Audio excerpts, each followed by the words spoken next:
This is WeBurlesque. Hi, this is Reign Supreme. This is Max Moxie. This is Bella Fire. This is Bert Schaefer. Hi, this is Vita Devour, and you're listening to WeBurlesque Season 10.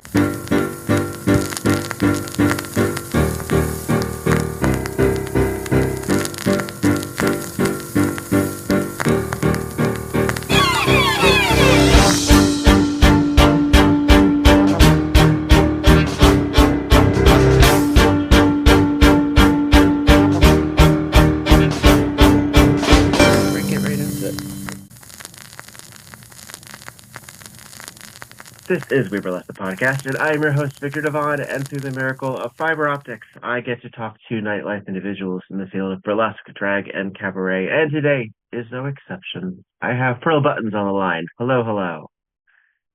Hello, all the way across the country. You know, I've even... It is technology has given us the ability to say hello so many hours apart. Well, the East Coast misses you. Oh, thank you. Yeah, I miss the East Coast too. It's an entirely different universe, I find. But then again, the universe has also shifted ever since the pandemic and ever since, multiple changes of the tide. So I mean, you missed our first blizzard in 10 years. That I am okay with. That I am absolutely secure in myself about. Yeah, I've done my time. I've never lived. I grew up in upstate New York, like Albany area, and I went to school in Boston. So I've never lived outside of winter is hell. I mean, so I was born in Connecticut. I was born in New Haven, Connecticut, and I lived in central New Jersey for my adolescence.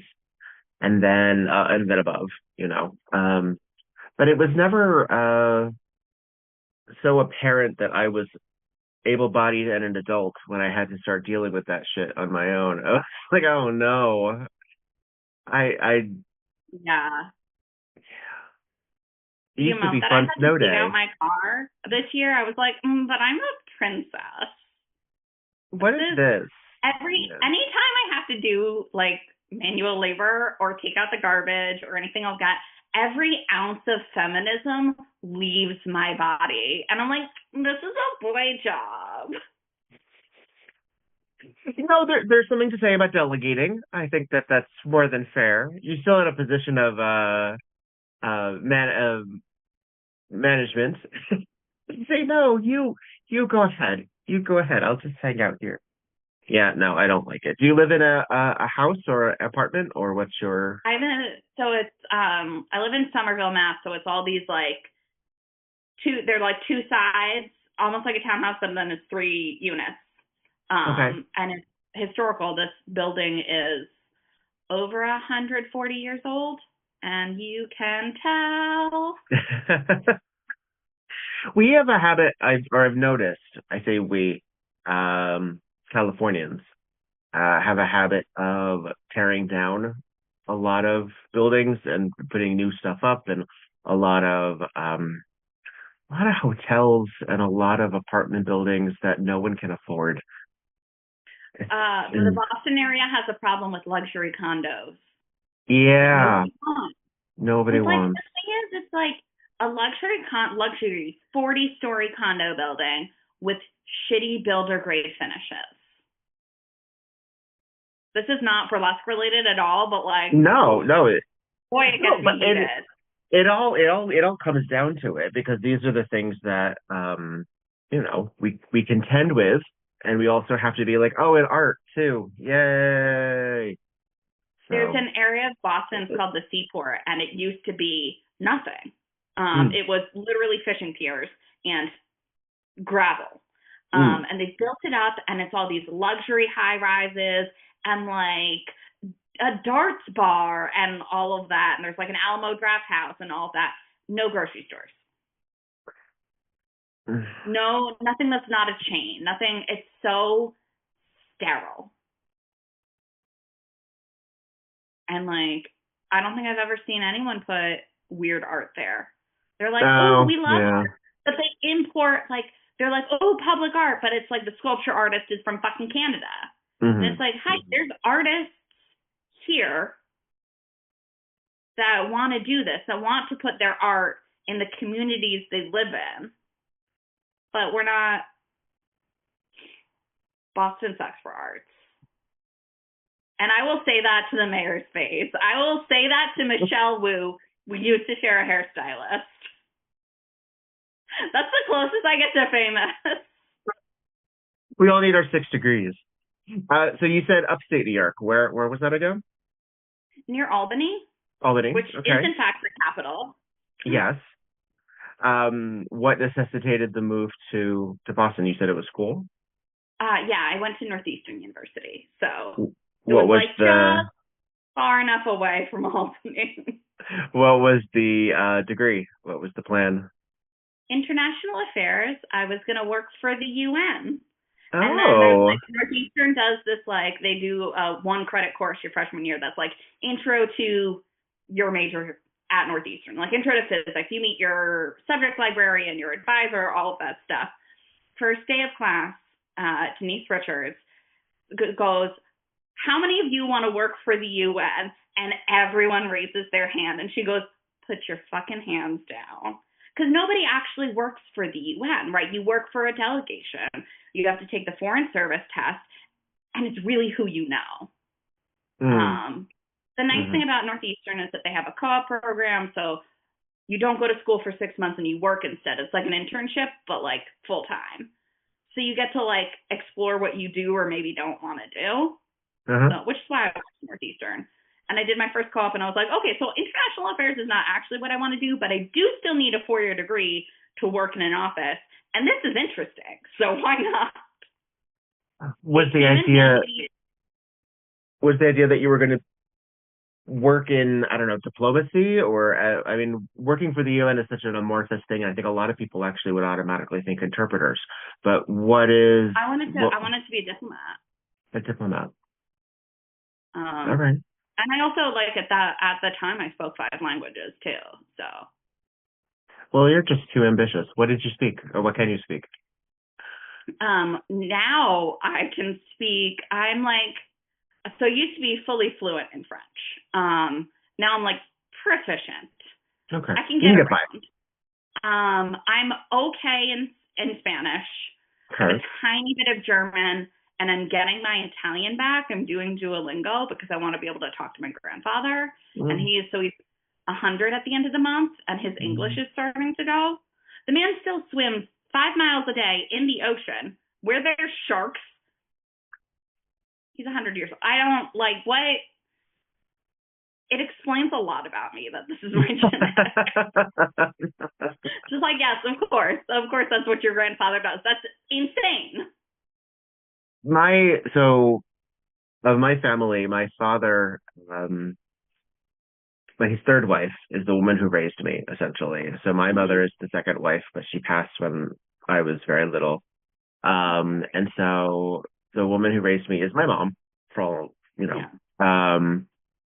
And she was significantly older than him. She was about 12 years older than him. So some individuals might assume, if they were to see me now, that she could be my grandmother. She actually would make sense if she was my grandmother. So she's in her 80s now. And her idea of slowing down is now she gets up at 5:30 a.m. Now she only does 2 miles in the pool, and yeah, it's too much. Yeah, at least in the pool, it's like there's jellyfish and sharks and like predators. Yeah. What are you doing, Dewey? What are you doing? Well, I mean, his wife is 20 years younger than him, so that's how he's so young. But that's still it.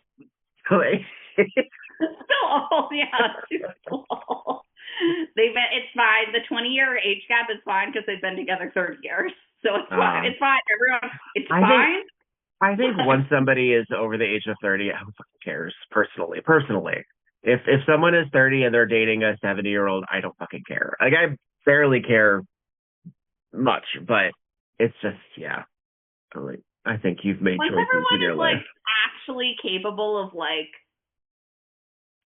not just consent, but like you understand the world. Yeah. Like yeah. 22. Yeah, I think back to myself at 22. Like I was still drinking. I was a mess. Like you don't really.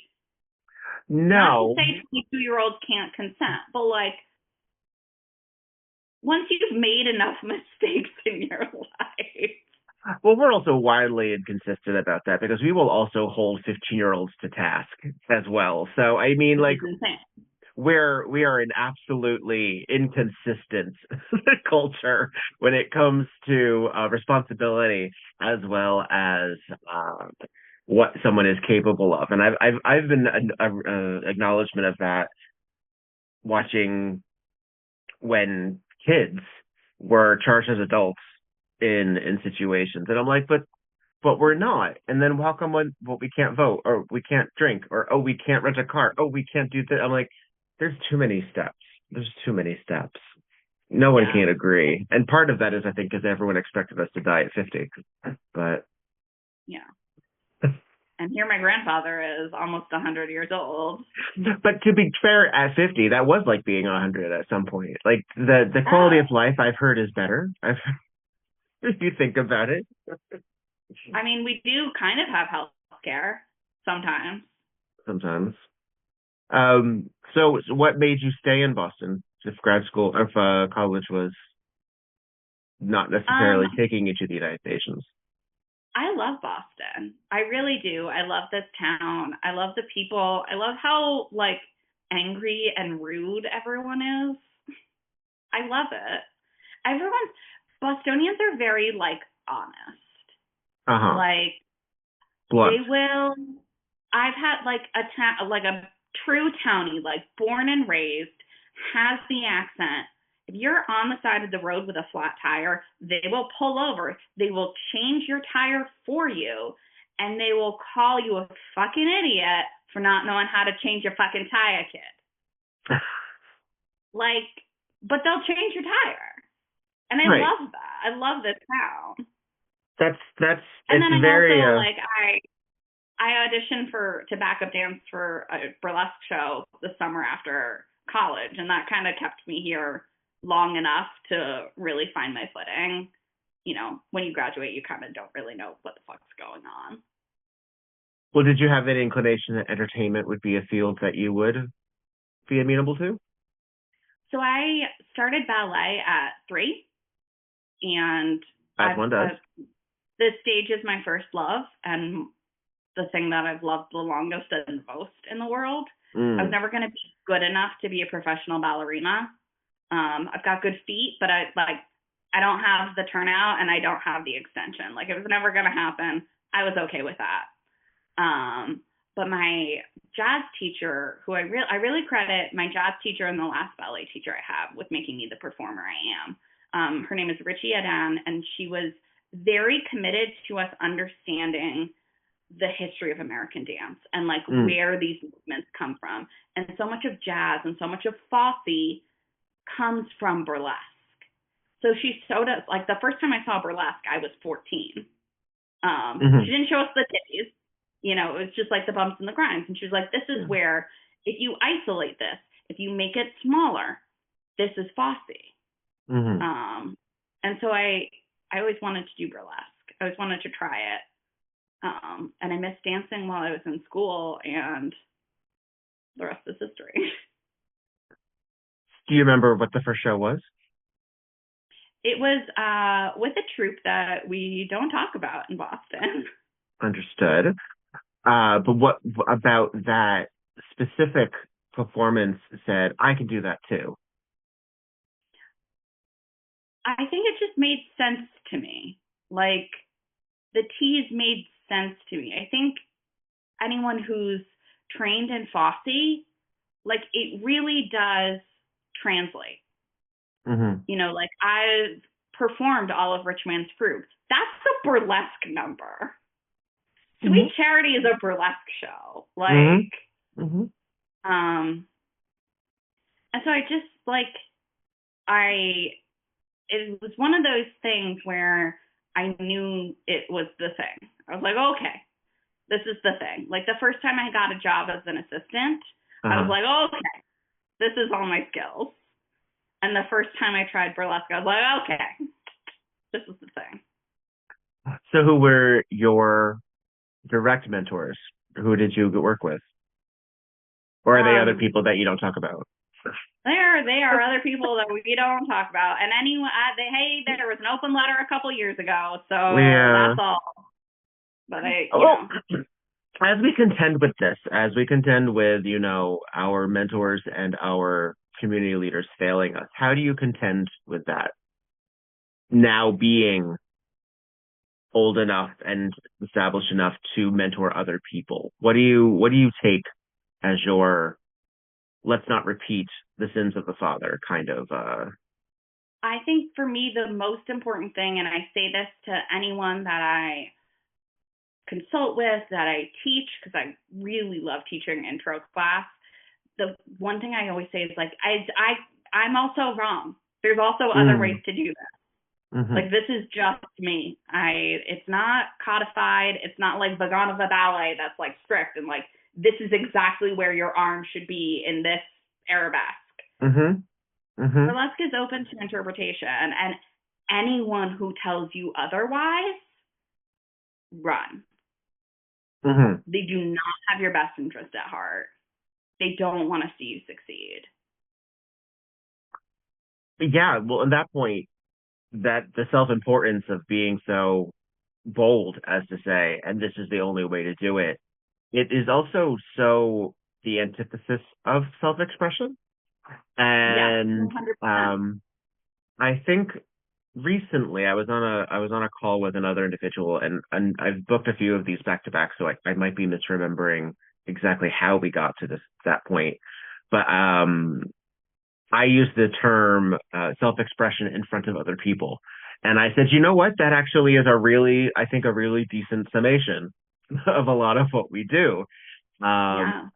Because it also leaves the door open for it being kind of self-serving and kind of self-righteous in our own interpretation, because art can be extremely self-involved. It doesn't necessarily have to be for the world. And I really think that I disagree with a lot of people on this, and I'm open to people disagreeing with me on it. Cool, let's go. My opinion. I think our first job is to be entertainers, and our second job is to be artists.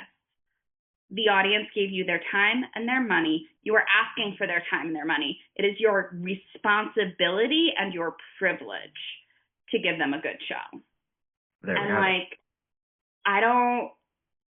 If you want to go to the shitty drag bar for the open stage and do your, masturbatory act, like there's spaces for that. But like, if somebody is paying for it, you're responsible.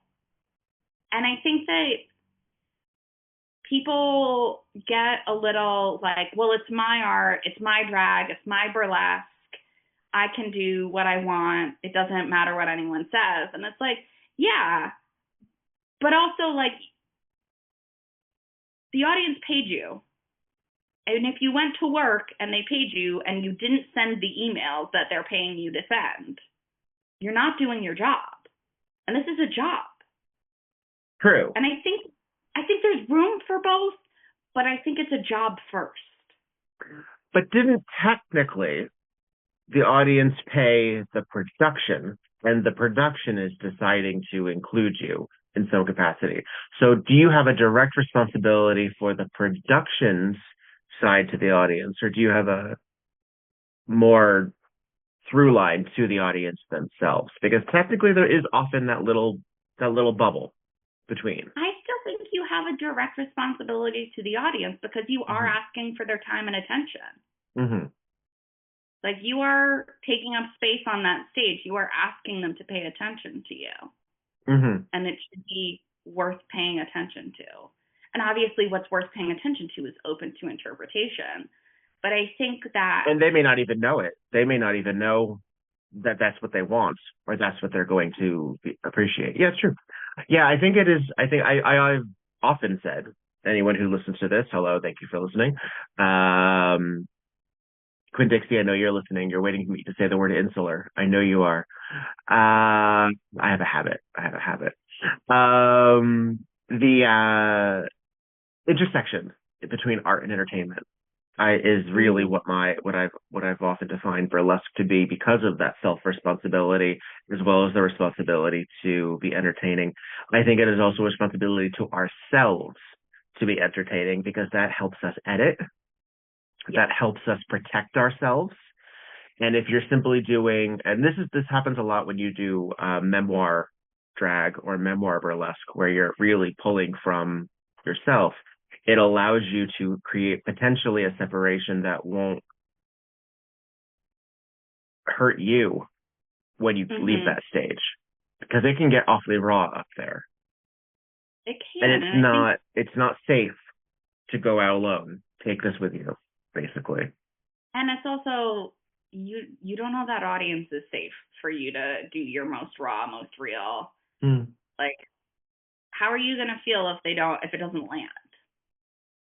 I think indignant. You have to, I think you have to protect yourself, like you said. Yeah. Yeah, well, because that also that opens us. We talked a little bit about that. Well, y'all talked a little bit about that on the Sober Caucus, because I was not present for that, but or I wasn't on the panel for that. But when you get that raw and you leave that stage, you can make choices that may not be the best for you anyway. Yeah.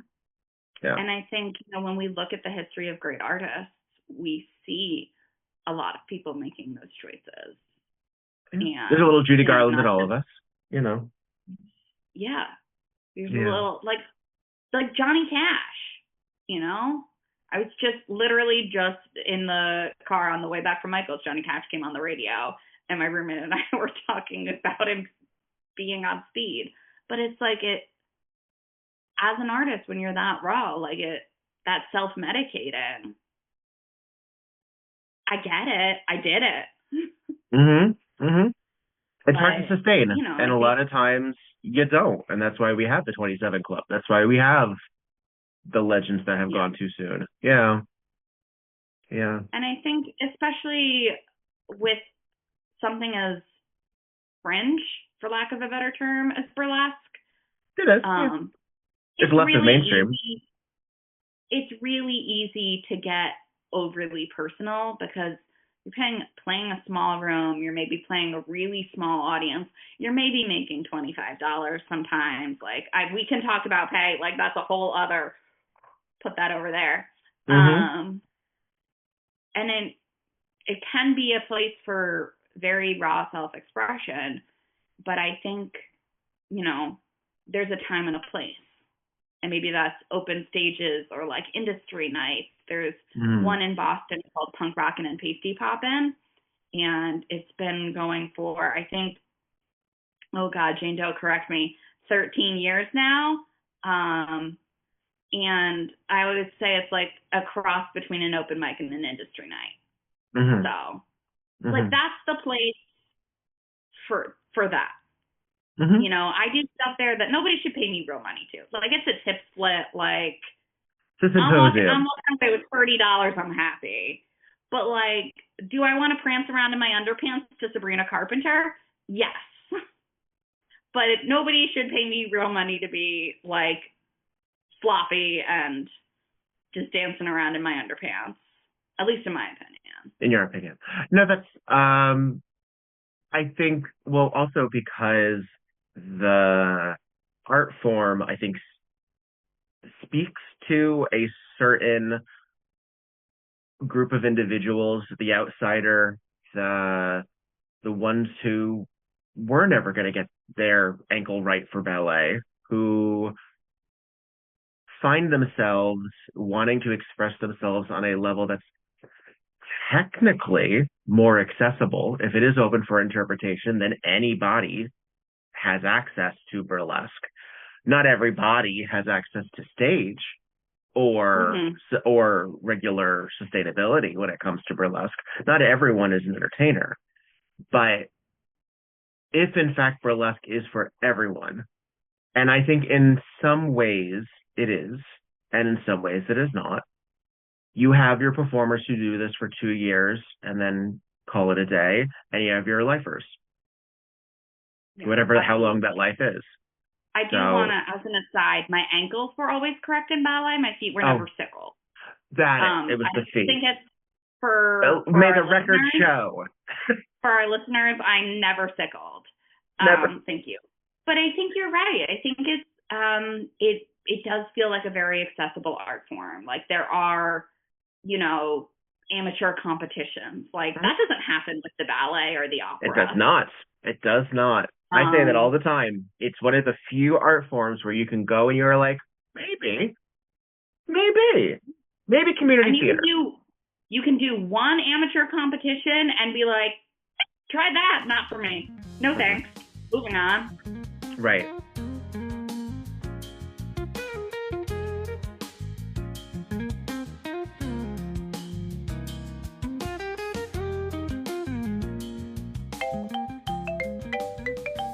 Hi, I'm Jen Ponton. And I'm Lillian Bustle. And we're the hosts of All the Fucks, a podcast about vulnerability. But it's more than just that. It's nostalgia. It's unrequited crushes. It's the mortifying moments that make you want to crawl back inside your own belly button. Ooh, and somehow it's sometimes about pelicans. A pelican allegory, if you will. Oh, I will. So if your heart has ever felt like a skinned knee, oh, you'll fit right in as one of our fuck buddies. All the Fucks. A storytelling podcast wherever you listen.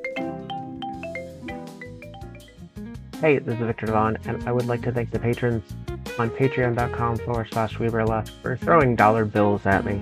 Let me just say, it feels really, really nice. So if you have the opportunity to throw dollar bills at someone, do it. They'll remember you.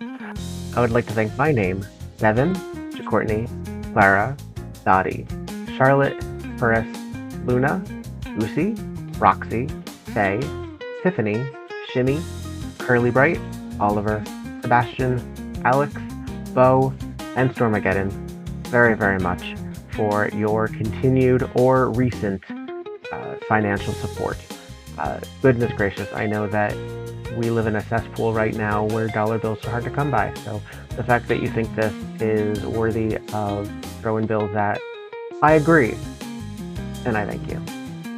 If you would like to throw your dollar bills in some financial capacity to me, you can find me at Viktor Devon almost everywhere, including Cash App, Venmo, and WeBurlesque at gmail.com for PayPal.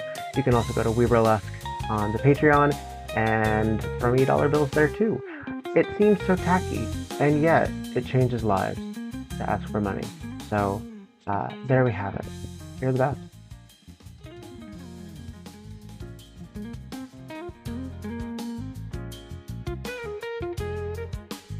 Well, because it's another thing too, is that this is the thing about ballet for 3-year-olds and 4-year-olds is not meant to churn out professional ballerinas. Usually, sometimes it is. Well, I mean, but for like the general purpose, it can't be. It can't be because of how many there are. Just as there are going to be so many hip hop or jazz or whatever other. A lot of it is to create social situations for kids that are safe. A lot of it is to create discipline and to slow kids down to a certain degree and to channel that kinetic energy into a process. I was one who I was given Taekwondo as a way to sort of my parents never told me it was because I was ADHD, but that was sort of the undercurrent. That was sort of like, yeah. It was also to get me the fuck out of the house to a degree as well. I've recognized since, because I was not the kid who did after school projects, had no interest in sports whatsoever.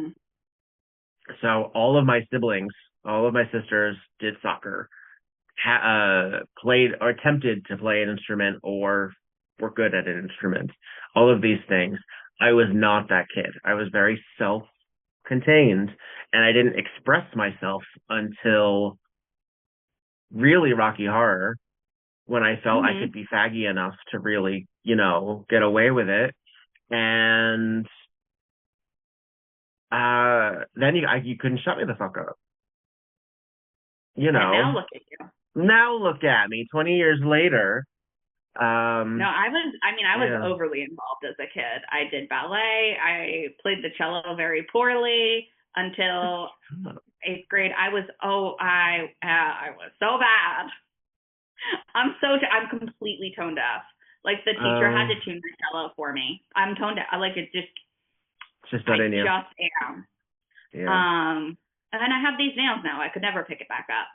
I know. What is this mint green fantasy, from what I can tell? Audience at home, I know you can't see it, but I love it. Yeah, you guys can't see it, but there's tiny lavenders painted on my ring finger that my nail tech did by hand. I was like, I think I want a flower on the ring finger. And I thought she was going to do 5 dots, the yellow one in the middle. She goes, what kind of flower? And I was like, oh, Hannah, I don't know, lavender. And she was like, okay. She's like custom mixing colors on a little piece of tinfoil. This woman goes hard. She's amazing. This is the thing. Art finds a way. You find a way to express yourself, even in unconventional circumstances. Tiny little paintings. I know. And I can't fucking do it. I'm glad somebody can.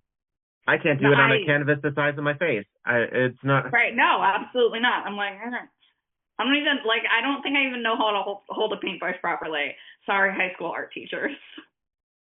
Well, and then there's that school of thought that says there is no automatic way of doing it either. But there is still technique. You need that backbone to and there's also there's people say there's no right way, but there's a more helpful way, right? Like, if you hold the brush this way, you're gonna have more control. And I do think, to use Picasso as an example, classically trained, beautiful painter before he started playing with cubism. And I think you have to learn the rules before you can break them. You at least have to know what they are, even if you don't ascribe to them. You don't have to be a master of them. But I think, learning the rules before you break them helps. And I think that's why, not every burlesque performer has a dance background, but I think that's why my personal dance background has helped me. And it's because, I learned, ballet technique and jazz technique. And that informs, I do classic burlesque. I'm not in pointe shoes.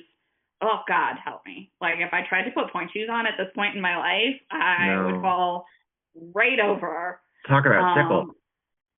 Yeah, I wouldn't even have a chance to tickle. I would just fall.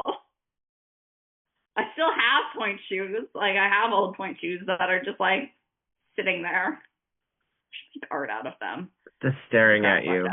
Reminding you of what once was.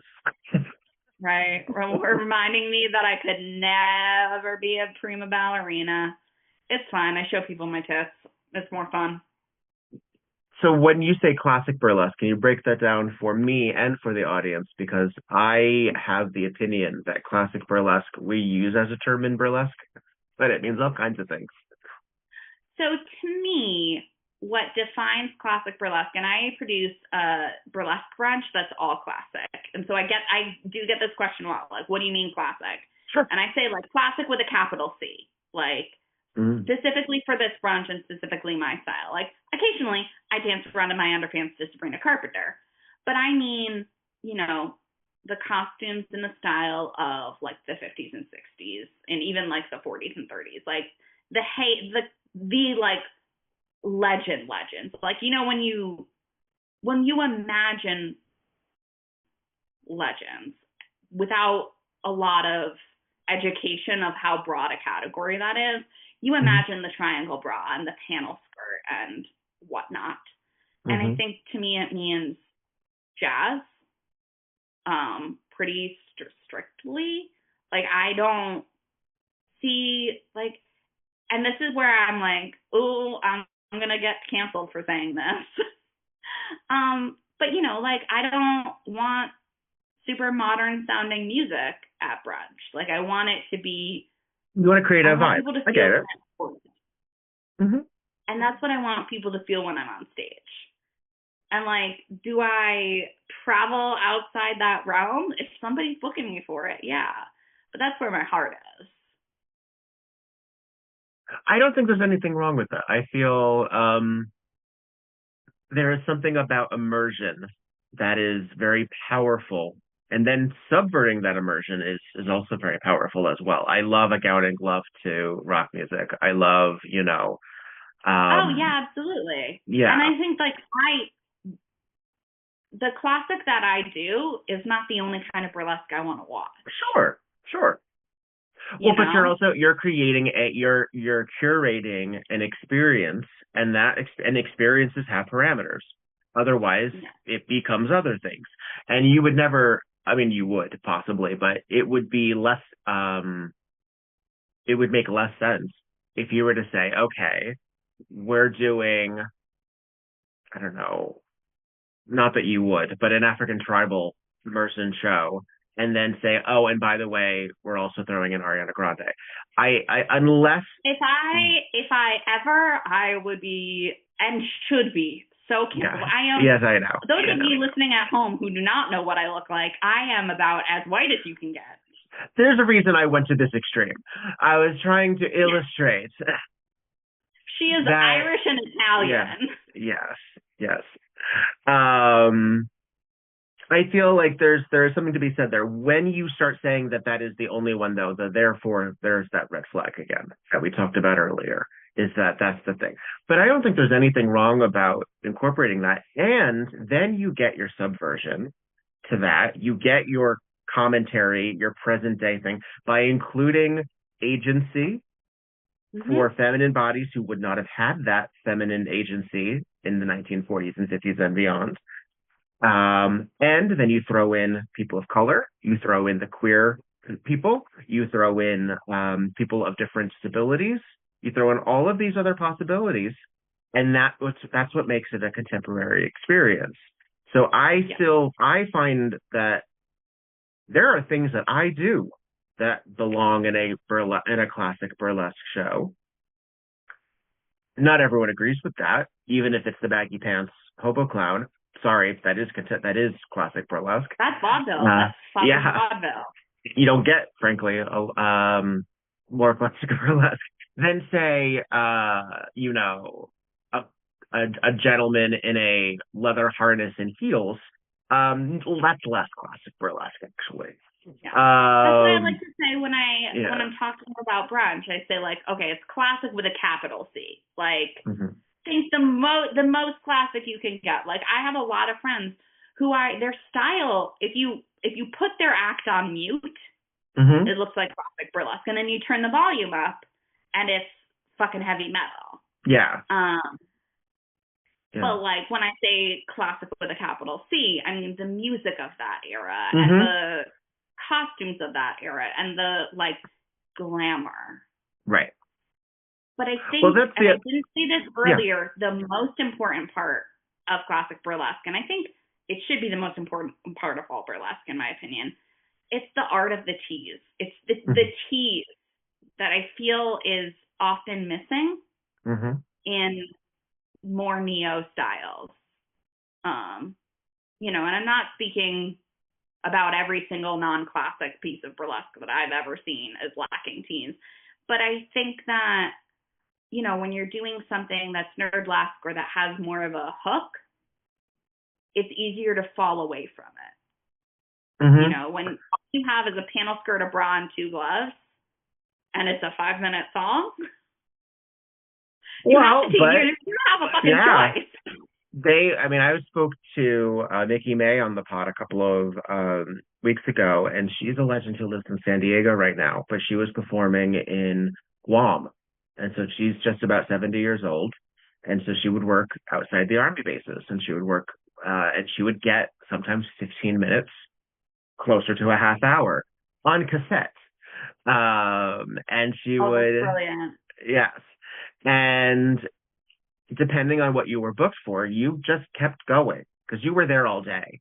Also, like this is another thing too, is that we talked about the difference between a showcase that we have nowadays, where everyone gets 4 to 5 minutes. It was ongoing. It was part of the regular, when you walked in to the bar or you walked into the location, there was likelihood a show going on. And there is a difference between sitting for a show and having it for us and there being a show constantly happening while you go on. And I think you can see that with musicians. You can see that with like jazz quartets when you go into a place and just the vibe is popping, sort of that speakeasy experience. Yeah, I live for that shit. I live for that shit. I love it. I love it. Not to the point where I don't also love sitting down and paying attention, but I also just love it happening. And it's similar, I guess, to what we possibly recreate also with go-go's. And depending on what your scenario is, ambient entertainment, like it's not, it's kind of on the periphery. Yeah, it's part of the experience. It's the wallpaper and the furniture, but it's moving and exciting and sexy and it's sensory. It gives you something to look at, but it's not asking you to watch. Per se, yes. Yeah. I don't know that I put that as clearly as I could, but I didn't do a very good job. It encourages glances at the very least. Yeah. In terms of Boston restrictions, what is the current climate for what is acceptable in location to location for wardrobe? So the rumor, and I have yet to find, I have looked, like in law libraries, the rumor is pasties and 2 inches on either side of your butt crack. Correct. Never found evidence of that.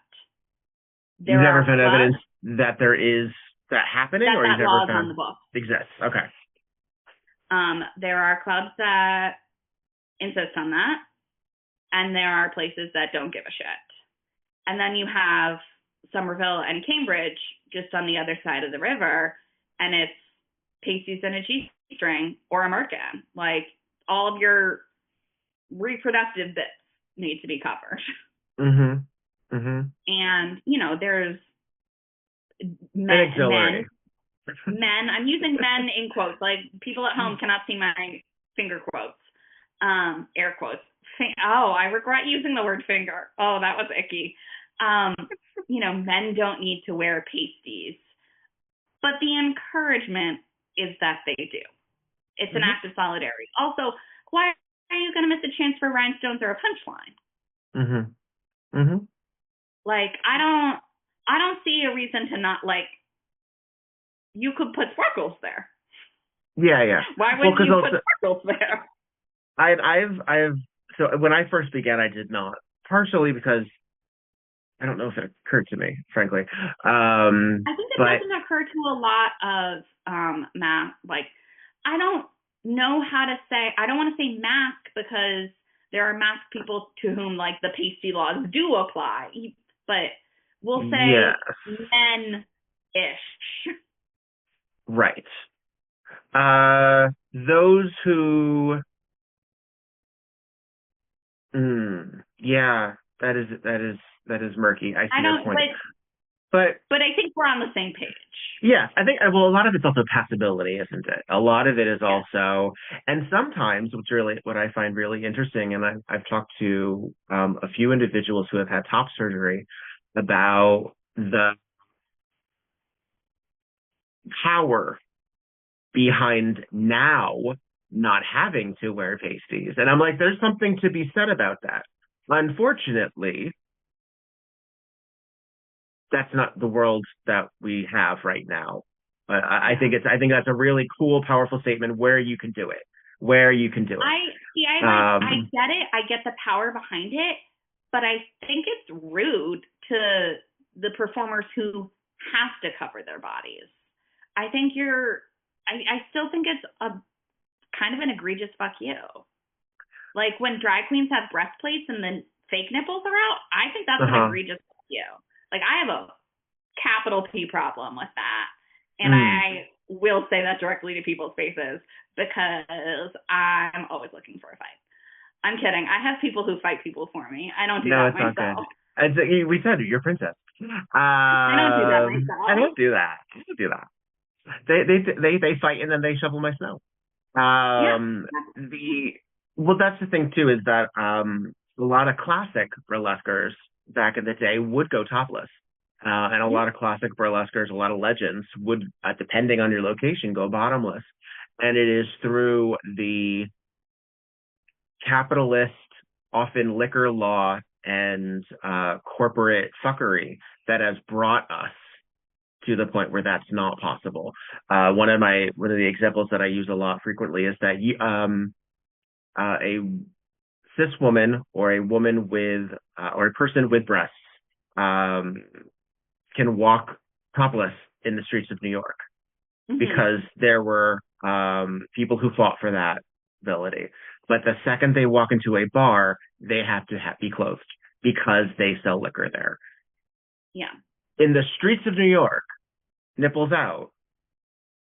As soon as you walk into a bar, no nipples. It is wild. Yes. And I mean, admittedly, that may also be true of like the post office or a grocery store. I don't actually know the whole point of that. I don't know the shtick of that. But then you also get into private companies as well. But the liquor essentially is what makes it hot button issue. I think so. I think that is how they get to regulate it, is by regulating whether or not, because they don't get to say, women have to cover their bodies because men. Yeah. But they can say, if you want to sell liquor, I better not see a nipple. But to that end, you also have your people who say no shirt, no shoes, and that is actually anti-homeless legislation. That is purposeful for people who have like the reason that we have it. I never thought about it that way. Thank you. Thank you for bringing that up. I never thought about it that way. Yeah. A lot of what we do, it's the same thing with the panhandling or the panhandling laws or that architecture. I forget what it is, hostile architecture that we see on benches. A lot of it is very anti-homeless. All of that. Yeah. No, I knew about hostile architecture, but like I didn't think about the no. I'm not going to be able to say that. It was 2 seconds ago. Everyone remembers. It was, in a lot of. I have a list, and I try really hard to enunciate, but every so often I'm just like, oh, that word's not coming out of my mouth. But I think bottom line, if anyone has to cover something, everyone should cover that thing. Yeah. I believe in that. I think it's respect for your fellow performers. It's respect, and it's reading the room. It's also just because I will say there is something of an expectation in burlesque as well. The audience has assumed that there will at least be 3 things happening. Somebody is going to be out there dancing in front of you, clothing is going to be removed, and there's going to be an end date to that. Not every burlesque act has to end as naked as possible. But if you're going to reveal flesh, I think that there is an assumed contract with the audience that flesh is going to still be entertaining or still have a purpose. And if you're purposefully removing items, what are you doing? And it is through working with people like Johnny Porkpie and Tigger and other folks in New York that I didn't have, because I didn't grow up with a mentor. I didn't grow up with understanding. I was basing a lot of this on my work in Rocky Horror, of which there is no pasty coverage for any of the genders, as well as because it's not of a prurient nature. It's not, and it's an R-rated film already. That's just one of my favorite words. Prurient. And already my life is of a prurient nature.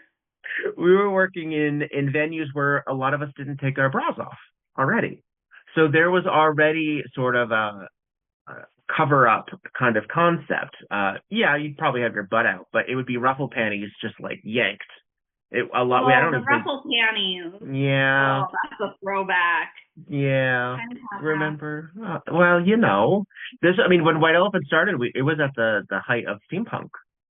So that was 20 years ago, when Hot Topic still was goth, and the Dresden Dolls were still a glimmer in Cambridge. Like, this is still, yeah. So I just turned 33, which I don't know how, but feels so much older than 32. I could see that. Yeah. 33 I mean, I'm is 10 like, years older you're than in you, your but... mid-30s. Yeah. Well, you're also supposed to have your shit together, too. There's an expectation, as we talked about with, relationship gaps and, I forget what that cortex is called, where they say it's fully formed. Prefrontal. There we go. Your lobe, I believe. And then lobe. Once you have all of these things, everything's a dirty joke to me. Like, I was. You were made for burlesque. You were made for burlesque. I think that there is an expectation because you're past your return, your Saturn's return, or at least your first one, and then you're supposed to be a fucking adult. Ew. I don't like it. I didn't assign myself for that. No, I just want everything to be pink and sparkly and unicorns. I would also accept ponies. But you're also a producer and you're also an administrator, so you still also have to do... I am actually a very competent adult. I don't want to be. It's against my will. Yeah. But I am very responsible. When you are producing a show outside of the fact that you have this vision of classic and what you want to maintain, and classic, again, people will argue the rhinestoning is sort of a... What would we call that? Not a fallacy. It's an anachronism. Somewhat, yes. Yes, because if you really look at a lot of I've seen some of April March. It's a Hollywoodization. Gowns that have rhinestoning from the 60s. So yeah. Well, it depends. It depends, frankly, on. She was the coolest lady. So somehow she ended up in my hometown. So I don't know April March I'm so important. I know April March. I know her because one time I went to her house and she fed me cinnamon toast and raspberry flavored coffee. Oh, that's lovely. See, I love that. That's just an aside. And if you haven't read her book, you absolutely should.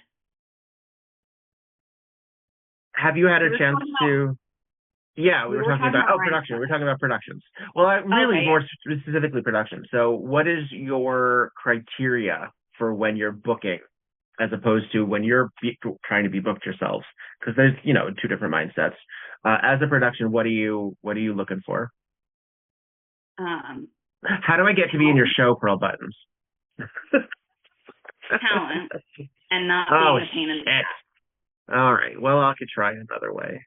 Can I? Honestly, this producers talk. If I get an inquiry from somebody and I don't know them, I will look and see what shows they've been in and be like, hey girl, I saw you book this person. How are they to work with? Mm-hmm. Because producing is really hard and it's a lot of work.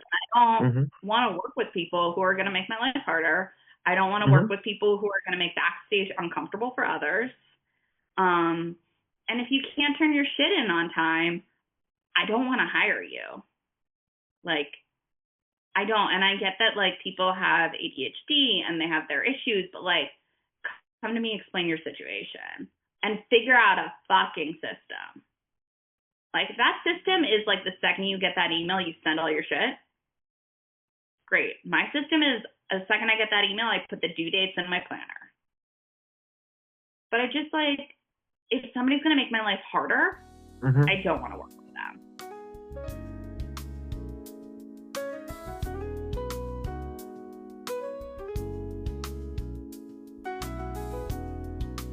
Hey, this is Victor Devon, and I like socks. I've always been very open about my appreciation for the fabric that goes on my feet. and I want you to enjoy them too. Please go to footclothes.com, look at the variety of fabulous novelty socks that do not suck, and indulge. You can get 10% off now with the name Viktor Devon as a promo code. That's VIKTORDEVONNE. Put it all together, no spaces, and enjoy.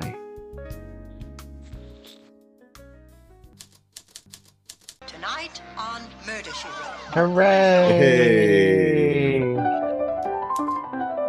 Yeah. It's kind of Piper Laurie and Brenda Vaccaro at A Love Child. Thank goodness.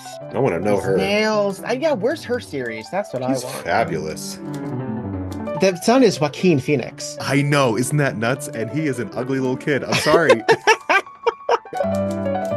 We're just like, hey, remember when this guy was in this obscure Broadway show in 1976? Right? Look at him in those tight pants. Yum. Because there's not a lot really going on. It's supposed to, I mean, unless you're listening to the dialogue, which frankly, audience at home, you can do without us. We're just learning do your own about work. Some of these Damn backstory. But right. Boswell put her up to it. Yeah. And then Trish had to be killed because she realized that Boswell didn't have her interests at heart because Teddy was the inheritor. Yeah. Playing her like a fiddle. Boswell knew it, and Trish just gulped it down like one of those martinis. And then tossed it onto the lawn. And then lost her head. Poor Trish. Trish loses her head. This is Viktor Devon. And this is Petra Fried. And this is Tonight on Murder, She Wrote.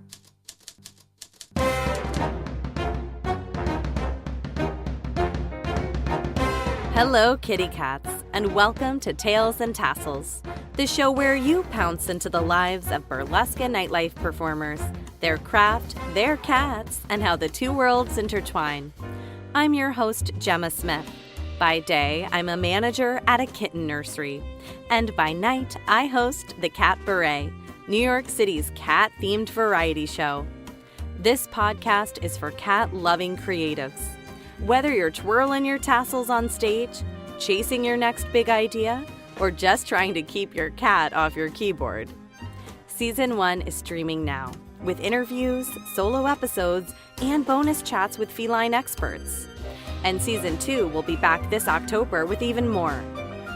I'm truly passionate about growing a community of curious, creative, and cat-loving humans. New episodes drop every other Thursday. Be sure to subscribe, follow us on Instagram at Tales and Tassels Pod, and send in your stories or questions to talesandtasselspod@gmail.com. You might just hear them in a future episode. Thanks for listening. I'm so glad you're here. Take care, and until next time, kitty cats.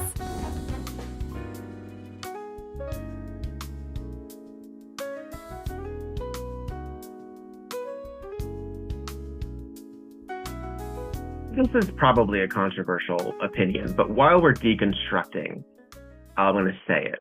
And this is my show. I'm happy to be deconstructed. Like, if I'm wrong... No. I'm going to deconstruct this, and I'm going to say it.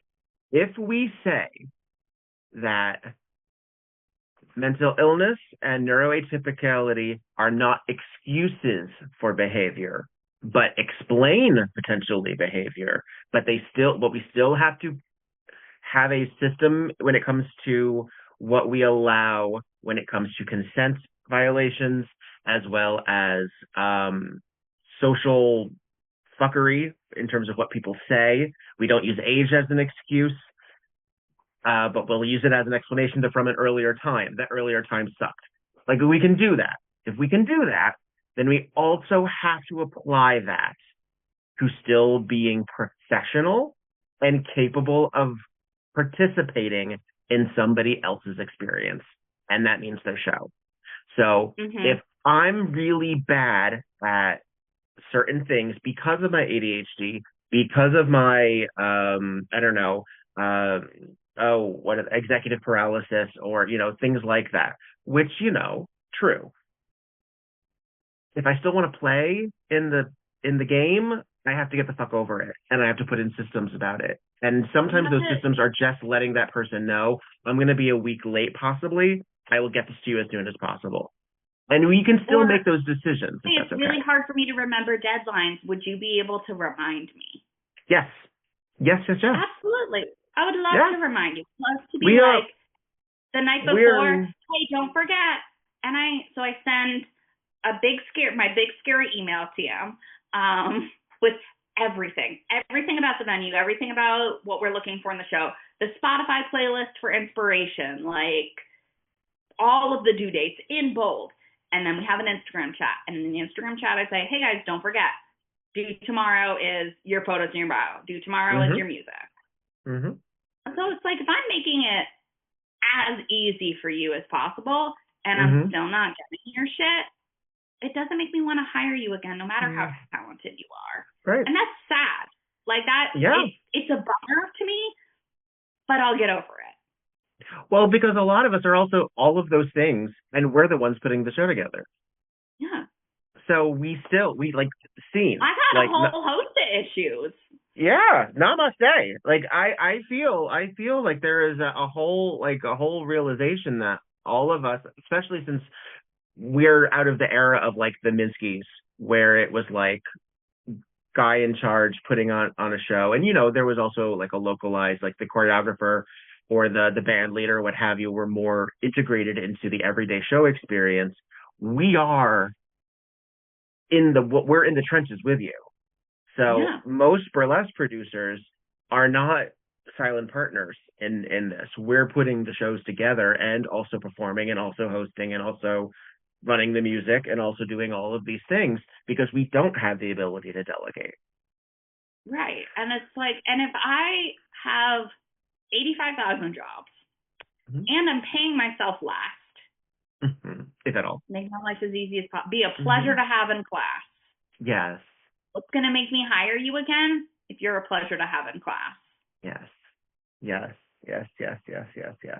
That means getting your shit out on time. That means polished on stage. That means being great backstage and being a good buddy, zipping somebody else in their costume, just being pleasant, asking if anyone else wants something from the bar, like those things. Being a good buddy. Aw, I never heard it phrased all that make way. a difference in whether or not I want to hire someone again, because the backstage vibe is very important. It's more important because those are your coworkers. Yeah. The audience is you're not going to do your best work. Yeah. True. Like, how many people you quit also other jobs that they're toxic? Right. Well, and other jobs and your colleagues can affect your work as well. So if other people aren't putting their job together, and that either means being messy in whatever capacity that is, that's going to affect morale, that's going to affect the vibe, and it's going to potentially affect physical elements as well. So, yeah, I get you. Yeah, and it's like, obviously, like, I'm not going to pretend that talent isn't more important to me. But, like, if you're making my life hard, it stops, there's a certain amount of talented you have to be to make it worth my while. Right. And like, that sounds bitchy, but I don't know. And also, again, your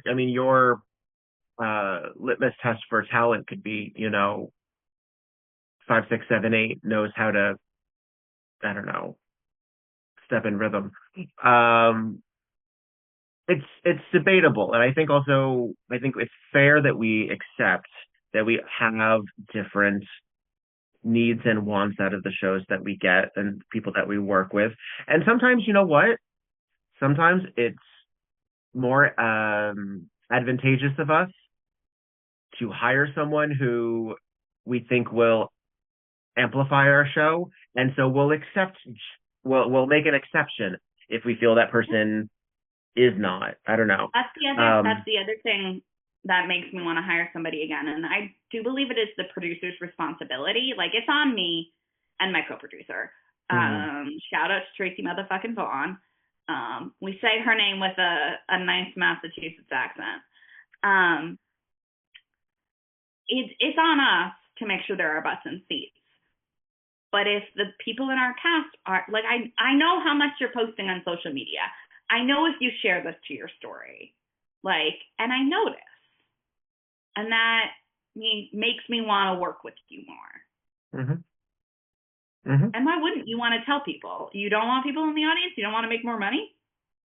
I mean, there's any number of reasons. Executive dysfunction is real. And again, I'm not saying, I mean, it explains, it doesn't excuse. There is all kinds of stuff, but I feel like what folks need to get into it is that it makes the producers happy. It makes everybody feel happy. And even if you post something and you get 50 likes and none of those people are coming to the show, don't you feel good when there are people like that? Don't you get your little serotonin boost just in those moments? Your little nugget of dopamine. Yeah, just a little. And I mean, sometimes so coming from the East Coast, and I did a 3-month stint in Hollywood of White Elephant Burlesque, and I spoke to a dear friend who produced here for a very long time and has since retired. Yeah, we'll say retired. And she was saying, we use that term loosely in this industry. We do, partially because within this industry, you cannot be performing regularly and still be a burlesque performer. It's really neat. It's really neat that you're still in the club, like you're still part of the industry. If you're still participating in some capacity, you still, get that distinction. You're still part of the group. Because you're an audience member still. You're commenting on things. You're a mentor. You're doing whatever. But so she's like, well, I was bemoaning the fact that my reach for a local community was not really what it could be. And she's like, well, you have to take into account that most of your reach is probably still New York and around. Most of the people that are commenting on your stuff, most of your like close connections, and most of the people that the algorithm has gotten used to is still there. And I'm like, well, that sucks. How do I fix it? That's great. What do I do about it?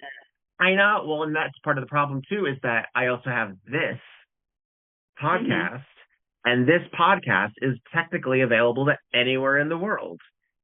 So it shouldn't just be localized to my Californians.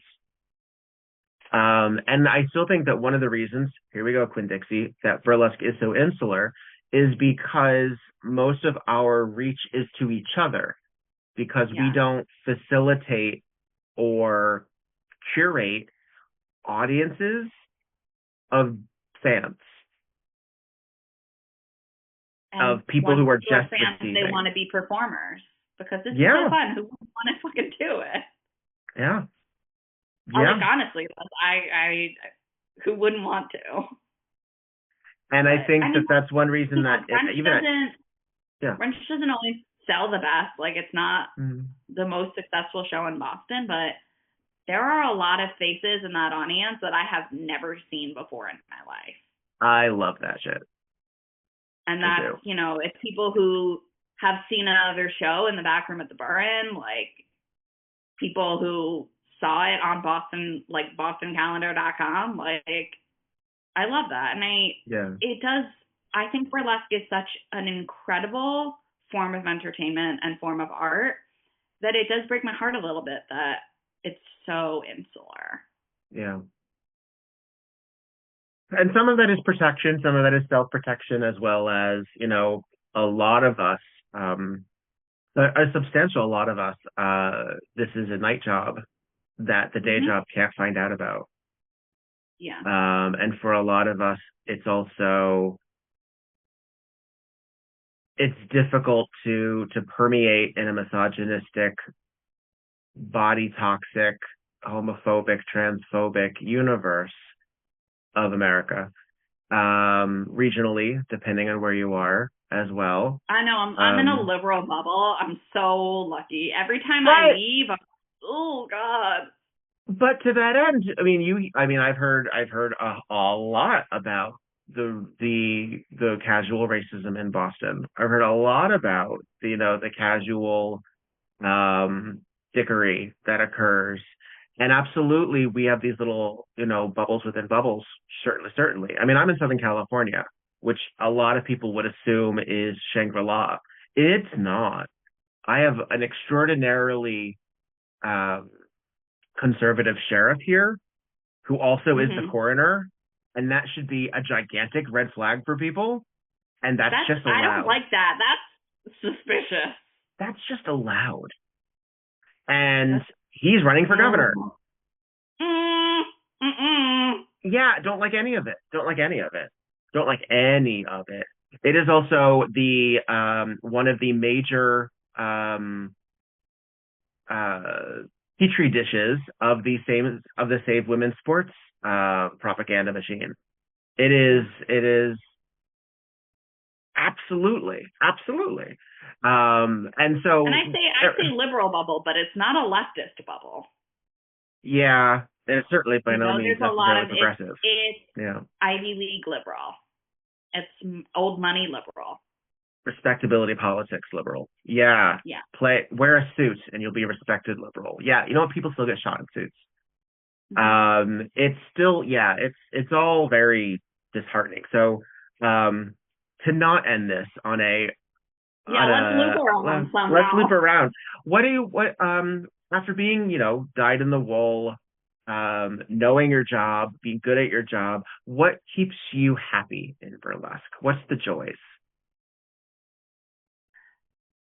Finding like that song, like when I'm just like scrolling through Spotify and it's just like random, like I'm the past like couple of years I've been really into blues guitar, like blues electric guitar. And like every so often something will come on and it's like, cause I'll put, T-Bone Walker on and Spotify will just like do its thing. And every so often something will come on and I'll just like feel the burlesque. Like I don't even need to choreograph it. And that's why I keep doing this. Like, I don't do this for the 5, 6, 7, 8. I do this to like physically feel and express the music. Awesome. I love it. I think that it is one of the great pleasures is being able to reinterpret other people's art as part of our art. It's so magically collaborative. It's neat. I think there is an alchemy to burlesque, especially when you're using music that's not modern. There's just a magic that, this artist has been dead 20, 30 years, and you're creating a collaborative work with them. And you're creating a collaborative work with not just them, but with the audience too. And I think that's magic. I like it. Cool. Let's leave it at that then. We can end there. There we go. Yeah. Well, just out of curiosity, outside of the theatrical arts, what else do you really get down with? What are you grooving with? What are you watching? What are you reading? What do you do? Are you a hiker? What's your storyline? You knit? I sew a lot. I've sewn as long as I could hold scissors. I haven't been watching a lot of TV lately. I've been rewatching Gravity Falls for the 800th time. I get like halfway through season 2 of Gravity Falls is where shit starts to get real, and I just start over. I'm rewatching The West Wing, which is inspiring and heartbreaking, but I love Allison Janney. I just love her. I think she's so fucking brilliant. Yeah. And I really like The Color Pink. Where's her memoir? Come on, Allison. I know you're busy. You do a lot. God, I want your memoir. Oh my God, so good. Speaking of The West Wing, Stephen Colbert had Bradley Whitford on, and he just had him say okay a bunch of times. And if you're a West Wing fan, it's just like, it's perfect. No notes. What are the best methods that people can keep up with your goings on? That would be Instagram is the only one I'm on reliably, and that is at Pearl_buttons. Both of those words are spelled the way you think they're spelled. Where did that name come from? The truth that shall not be named. It was not given to me. We were just talking, and I was like, ooh, is that somebody's name? And it wasn't. And I don't know that I still like it, but it's too late now. It's been 10 years. It's too late now. Yeah. Well, no, not necessarily. Not necessarily. There are ways. There are absolutely ways, but I dig it because it's cute. I think that Pearl Buttons fits me when you're talking to me, but it doesn't necessarily fit me when you watch me on stage. I see. You don't like think you read as a Pearl? Expecting me to come out and be like boop boop doop, and that's understandable. I don't know. I kind of dig that subversion too, actually. You know what? Give me a Pearl that glowers. Come on, yeah. But it would be weird for me to have a different burlesque name. I think it's just the way it would be weird for me to have a different legal name. And you know how pearls are formed? By irritation. So I am irritating. I have been told that. I have an awful lot of vocal fry. Well, thank you for chatting and being on the pod. Thank you again also for being on the round table. You were an excellent moderator. Consider yourself welcome back at any time for that as well to talk about whatever. I would love to. I love to yap. There is part of the reason I mentioned the Boston situation is because I know that there are a lot of cities and states that are getting re-legislation, often on the anti-trans curve when it comes to presentation of what's allowed. And since Boston has dealt with, Boston laws for a long period of time, I'd love to have you as perspective on how to navigate that. To my knowledge, there is not anything like the Ohio drag ban or anything like that currently in front of the legislature. We do have Maura Healey has her pluses and minuses, but she is an avowed Democrat, and she was a very, very Democratic AG before she was governor.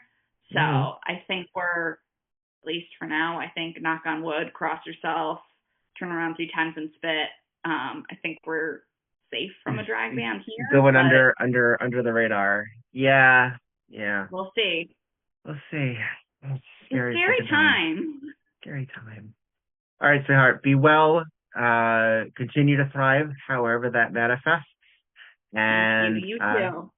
May we share a stage at some point in the nearer to. I would love that. Future. That would bring me so much joy. All right, darling. Mwah. Be well. I'll talk to you soon.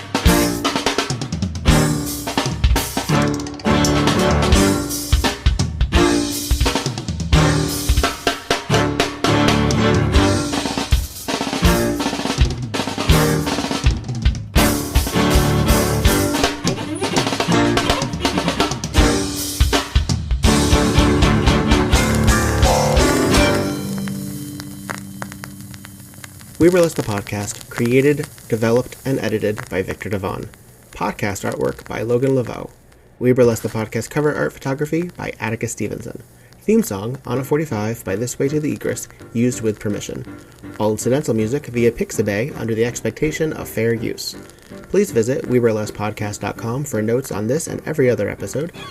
Follow WeBurlesque and Viktor Devon on just about every platform, and support the podcast via patreon.com/WeBurlesque. Don't got the cash? Please follow, subscribe, and give 5 stars on every platform you can get your hands on. It really does help. All original material is owned by Viktor Devon and White Elephant Burlesque Corporation.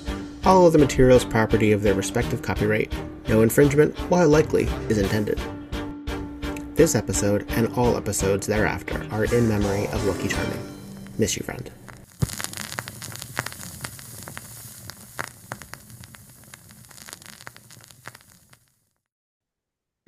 And that's it. Woohoo!